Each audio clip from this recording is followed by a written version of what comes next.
என்ன, பேசிய வார்த்தை என்ன, தேடிய செல்வம் என்ன, திரண்டதோர் சுற்றம் என்ன, கூடுவிட்டு ஆவி போனால் கூடவே வருவதென்ன.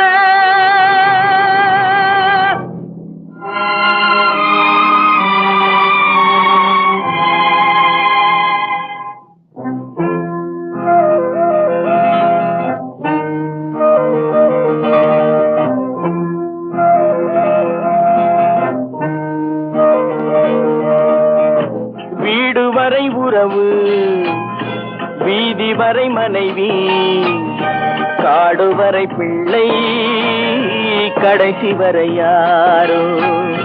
வீடு வரை உறவு,